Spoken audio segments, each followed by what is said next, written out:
दुधनी शाळेत सेवापूर्ती व विद्यार्थ्यांचा निरोप समारंभ। दुधनी येथील जिल्हा परिषद प्राथमिक मराठी केंद्र शाळेत मुख्याध्यापक मधुकर माणिक गाडे यांच्या सेवापूर्तीनिमित्त तसेच इयत्ता 4थीच्या विद्यार्थ्यांचा निरोप समारंभ मोठ्या उत्साहात पार पडला। प्रारंभी परमपूज्य शांतलिंगेश्वर महास्वामीजी यांच्या हस्ते दीपप्रज्वलन करून कार्यक्रमाची सुरुवात करण्यात आली। यानंतर मधुकर गाडे यांचा सन्मान गौरव करण्यात आला।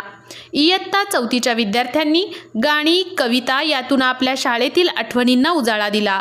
यावेळी केंद्र प्रमुख महेश गायकवाड, दुधनी केंद्रातील सर्व शाळेचे मुख्याध्यापक, शिक्षक, पालक, शाळा व्यवस्थापन समितीचे अध्यक्ष यांची उपस्थिती होती। मुख्याध्यापक पोमू राठोड यांनी सर्वांचे स्वागत केले। कार्यक्रम यशस्वी होण्यासाठी श्रीशैल मलगन, शोभा मेहत्रे, संजीव कुमार बेन्नेसूर, रविकुमार कोरजगाव, सुहास पवार व अंजली गुंजोटी यांनी परिश्रम घेतले। Dattatray Hilli, star news, Akkalkot.